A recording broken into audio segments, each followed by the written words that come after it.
My lords, ladies and gentlemen, a very warm welcome to episode 13, if my count is correct, of our Transport Fever 2 Deluxe DLC series in the American Southwest somewhere.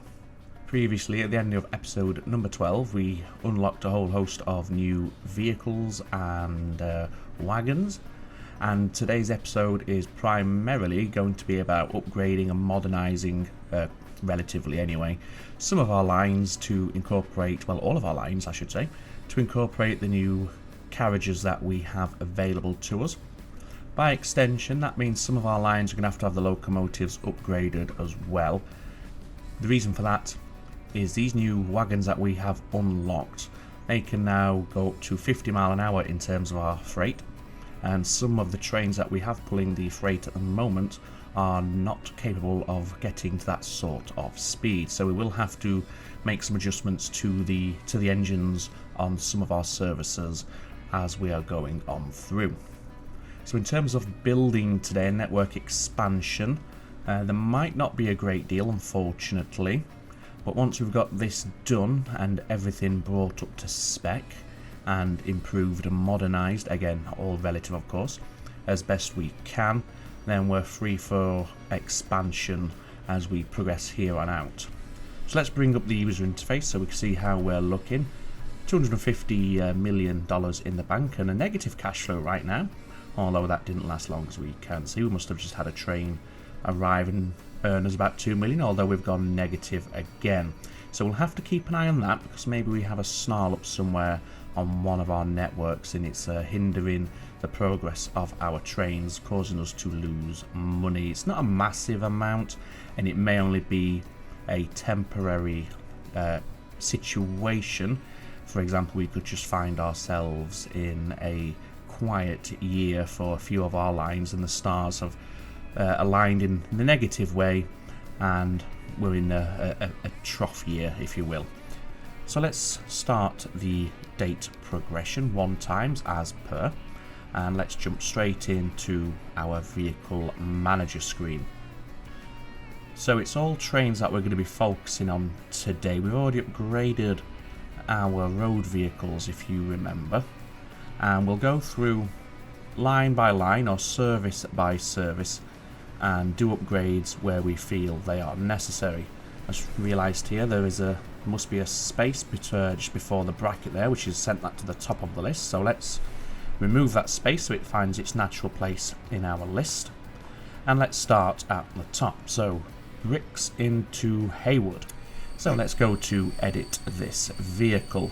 Now we have 2, so we can do a side-by-side comparison, and I just want to check, I did check I think, and no, we don't have a new, oh we do have new cabooses, caboosine, whatever the plural of caboose is, so we can swap out the caboose as we're doing these changes as well. So this train currently, or this service currently has a 35 capacity and does 31 miles an hour, so really we want to be matching or even exceeding that, and then of course paying attention to our loco. As we see, this one here only tops out at 47 miles per hour, so we might want a new loco on that, although it's only a shade under 50, so it's not necessarily the end of the world. So let's chuck on some of these new flat cars and make sure we send him to the back, or I suppose we'll do it at the end. Well, look at that. If we were to match or even slightly exceed the capacity of our existing train, we would only need 3 carriages on this service. I think we can probably go for more than that. 3 is probably a little too little, might double it to say 6, and I think that might be enough, but then we want to look at perhaps swapping out the locomotive. So what we'll do, so we can get a fair comparison on our locos, we'll chuck 6 carriages on this one and the new caboose right at the end, and then we can see how the trains compare when pulling the new consist, and we'll do that for all of them. So let's remove the loco and let's go up here and see what we have available. So the only loco I can see that will do 50 miles an hour is the Rogers 10 wheeler, but I do believe some of these variants down here will also do 50. For example, this one here, the Virginia and Truckee 440, also does 50. So let's see how that performs. So it is more powerful, and medium grade is 38 miles an hour, so it's a lot better than whatever this one is here. It's not going to show me. Maybe if I go down here, the 260 Mogul, this one right here. So yeah, we certainly want to look to swap that out.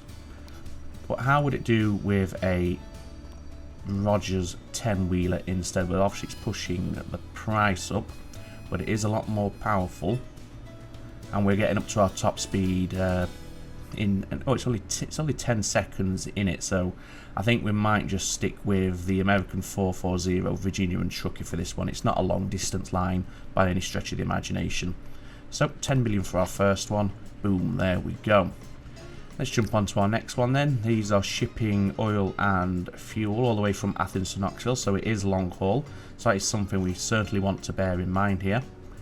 And I think rather than wasting time, well, not wasting time, but I understand that everybody does their trains differently, and some people like to get maximum efficiency. Some people just don't. I'm somewhere in the middle. Sometimes I like to make them efficient, sometimes just go for what looks or feels best. So I think what we'll do for this one is we'll just do a straight out swap. The one thing we want to check is the capacity, and it's 140 is its current max capacity. So if we wanted to use, say, well, the Rogers 10-wheeler, we are sacrificing 12 miles per hour, but it would give us the boost in power. What's the tractive effort for the Virginia? Yeah, it would be a lot better on its power and tractive effort. So even though it's a waste, we're sacrificing 12 miles per hour, or potential 12 miles per hour from the loco.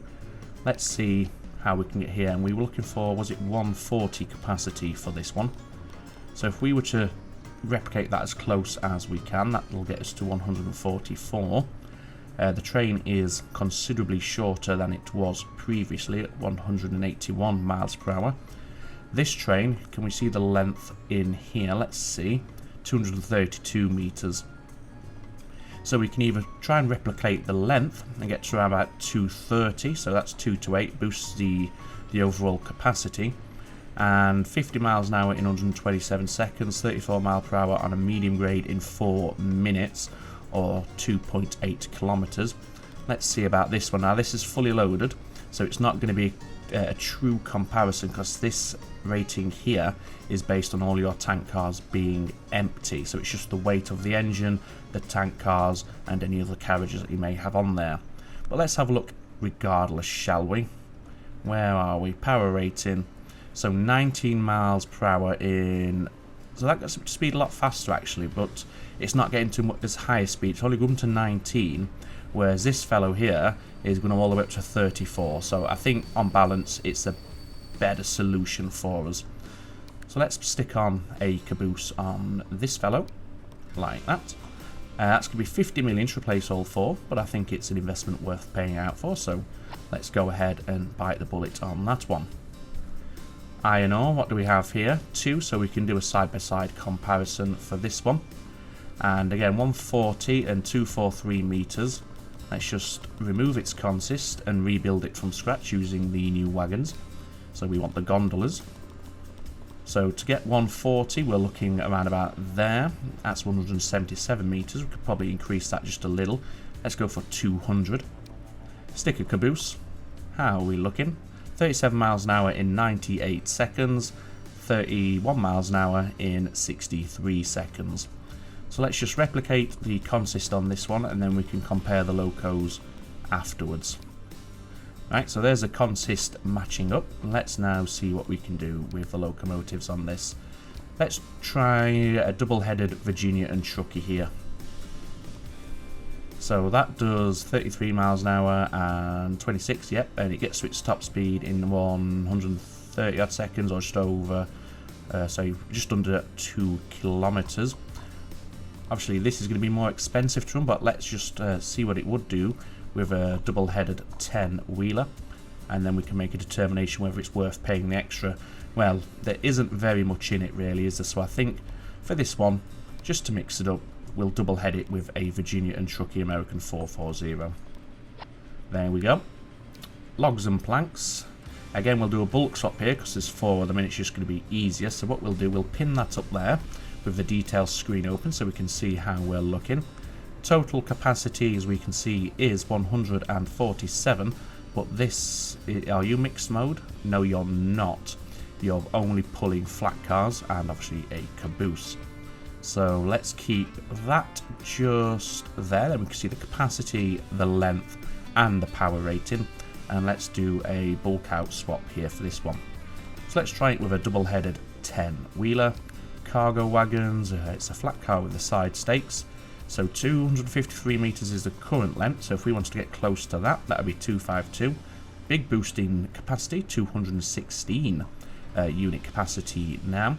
And in terms of its performance, 1.7 kilometers to get to a top speed. Bearing in mind, of course, this top speed is lower, so it may be shorter.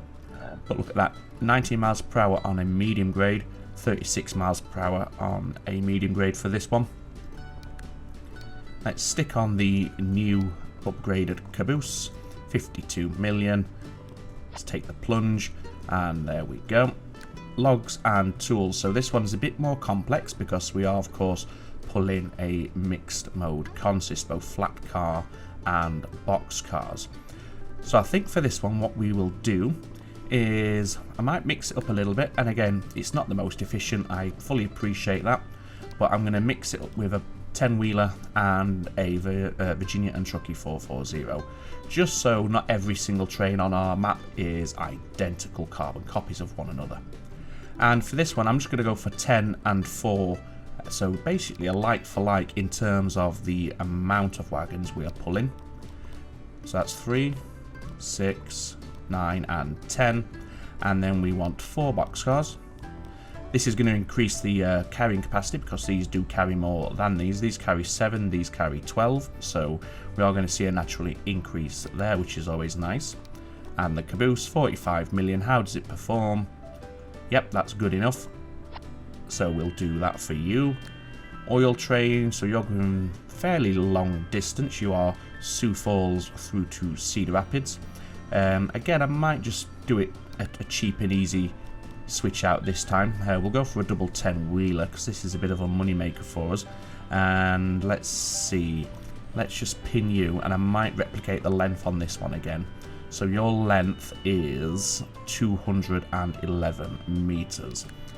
So let's see what we can do here. Can we get around about 211? Oops, I was looking at the capacity, not the length. So we'll go 204. That's 106J capacity. So we're getting a boost in capacity, which is always an improvement. Stick on the caboose, 45 million. Yep, that'll do. What do we have next? So your plastic, which goes through to Knoxville. So again, you're fairly long distance.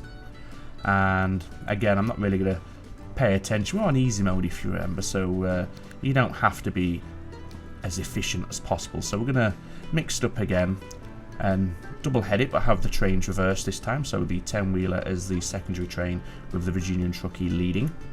And you carry, what is your capacity? Let's have a look. So 112. I think this one will just replicate the capacity.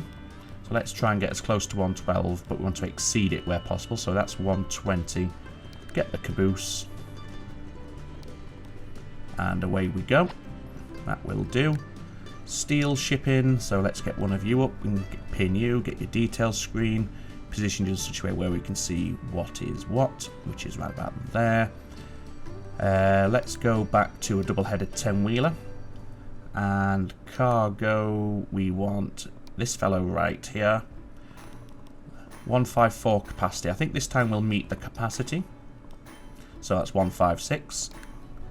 And the new caboose. 20 million. There we go. So eating through all of our cash reserves there very, very quickly. So we can't do our remaining trains, I dare say, at this point. But hopefully these new trains that we've just chucked on our lines will start making us a bit more profit.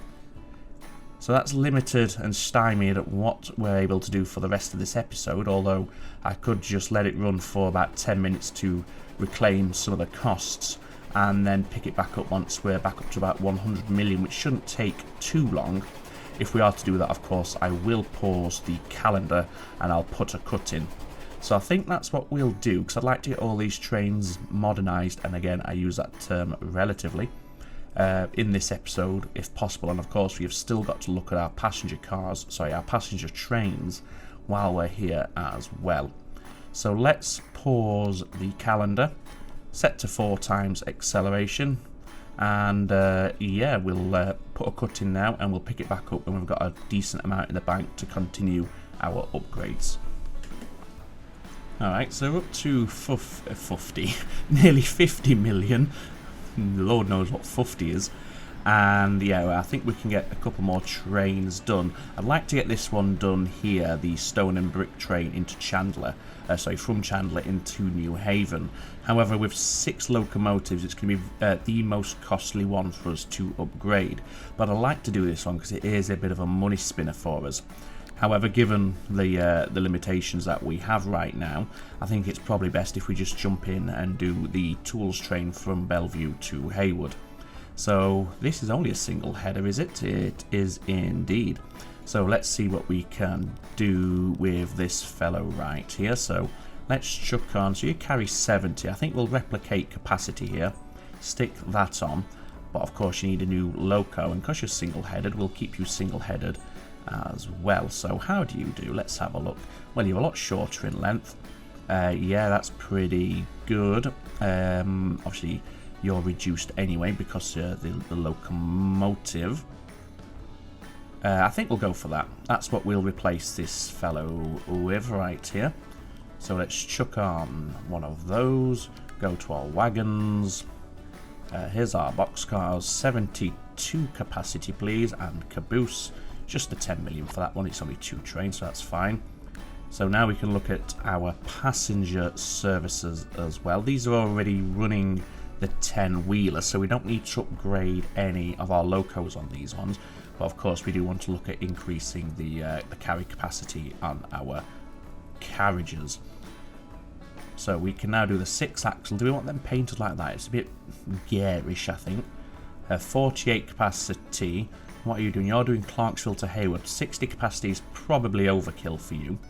So let's not do that. And let's instead do that.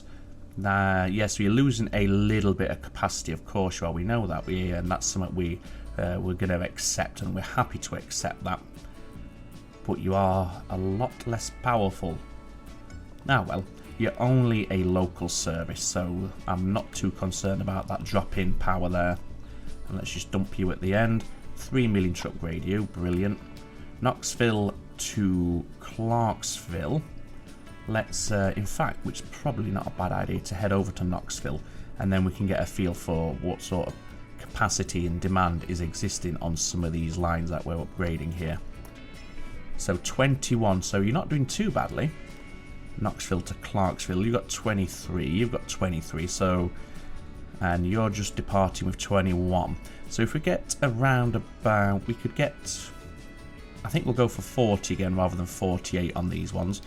So let's do that. So it's going to be pretty much a replica of what we've just done on the Haywood to Clarksville line. So 2 of those. That's not quite the right colour, but we'll keep it regardless. The 10-wheeler, and then the caboose on the end. 6 million. There we go.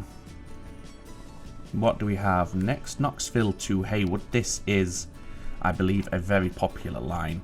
These trains seem to do quite well for us. Let's have a look at them. Yeah, 48. You've got 48, and I'm guessing you will also have 48. So we could do with increasing the capacity on these ones. So let's go ahead and do that. So bulk replace here. Loco, and we want, it's a dark green. I think it's about that sort of shade. That'll, no, a little bit brighter. Not that one though. I think that one there. Yeah, that's the ticket. Passenger wagons, so we want to increase from, we might have to go to 60 on this one, which may mean we can cut down on the amount of services or the amount of trains on this service and just run 2 rather than 3. But for now, we'll just do that anyway and see how she performs. And then last, oh no we don't, we got, in fact no, we've done this one, although we do of course need to give them the modern caboose. Do I want it in yellow? It doesn't really matter. We'll just keep it in its default colours. And then we have New Haven to Haywood. How are you performing? Let's have a look. They're very, very popular. You're not quite fully loaded. And the William Smith, let's see, how many are you going to pick up from Haywood? 36. So I think going for 40 capacity will do, but perhaps we might want to look at, in fact, should we go to 60? Although you just emptied your platform there. What about here? Yeah, we have a lot wanting to go from New Haven. And we don't want them to build up and start getting overcrowding issues. So I think what we'll do is we will go to 60 on this one. So let's replace, in fact, let's edit these vehicles. Because given that we want the William Smith to obviously be easily distinguished, given its prestigious nature, we'll not colour the wagons or the coaches on train 10. That way we can see which one's which at a glance. Where's our caboose? You're down here. And then this time, this is where we will give the passenger coaches a coat of paint. And a nice dark, I think that might be too dark. Yeah, there we go. And yeah, we'll paint the caboose as well since we have it selected. Why, that makes no odds. 8 million. Alright, so that's all of our lines upgraded, barring, of course, make sure your maintenance stays to very high, please. And in fact, we have to do the same with our Kylie Brooks loco as well. So let's find you. You were on this service. Wait, oh no, were you? Do you know what? I've lost the train. Can we? Oh, there we go. You also want to be very highly maintained as well, please. There we go. Okay, so now we're down to $6 million, but the cash flow has jumped up nicely. And the only service we are yet to upgrade is, of course, the stone run from Chandler up to Haywood Brickworks and then into New Haven. So I'll probably do that between episodes, I think. For now, just to finish off, because we've got about 5 minutes, so we can get a little something done. How's the coverage in Knoxville? Just thinking about what city is in most need of some sort of bus service. New Haven has one already, as does Haywood. Clarksville, your coverage is pretty good as it stands. Where else do we have stations? I thought we had one more. Yes, down in Memphis. Tell you what, let's give Memphis a very cheap and nasty bus service, very quickly put together. So we'll put a station or a bus stop just outside of our station. This street that we have right here, we will connect it into the road down there and then increase that road size there. Oh, we have the 442 Atlantic, of course we do. Just as we've done most of our trains, we now get the 442 Atlantic. Great timing. What was I doing? Bus services, yes. So come down this way, then you can come up here and stop there. You can come up this way and stop there. You can come and stop there. And then, of course, what we're going to do here is just interconnect that road. One building removed, that's fine. At least it keeps it neat and square and tidy. So new line, and we'll start at that stop. It doesn't matter. Not this station. The bus stop. There we go. Up and up. Nice chocolate brown colour for this one. We'll just keep it. It doesn't matter. So B for bus. And where are we? We're in Memphis, aren't we? Memphis bus service 01. Right, do we have a vehicle depot anywhere nearby? No, the nearest one is way up here. So we're going to have to give them a more local, a closer by depot. And we'll just put it out of town, of course. Just there will do. Right, by vehicles then, passenger, it's going to be the Mac, of course. And it's only a small town, so I think we can get away with 3. Where's that chocolatey brown colour? About there, wasn't it? Put them on the service and away they go. So we're getting up to the half an hour mark, but I am conscious, of course, there will have been a little cut in the episode whilst we waited for a bit of money to accumulate so we could look at upgrading some of our services. I think what we'll do before we do end, we got the Atlantic, didn't we? Maybe we can stick the Atlantic on some of our passenger trains and see how it would perform. So if we were to put it on the William Smith, there's a 442 Atlantic.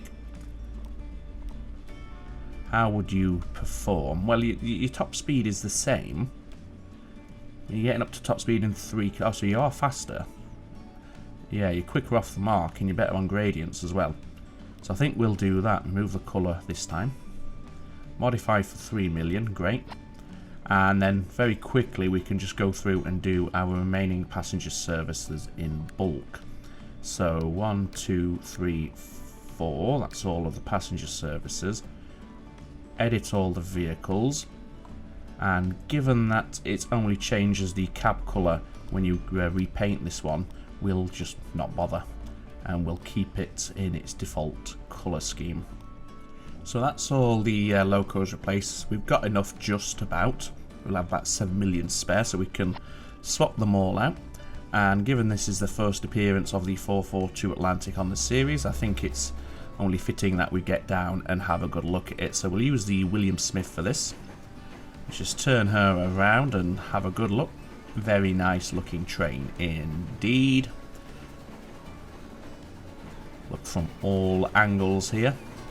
Yes, I approve of this change around. What are you waiting for? Are you just waiting for that junction to clear? That's fine.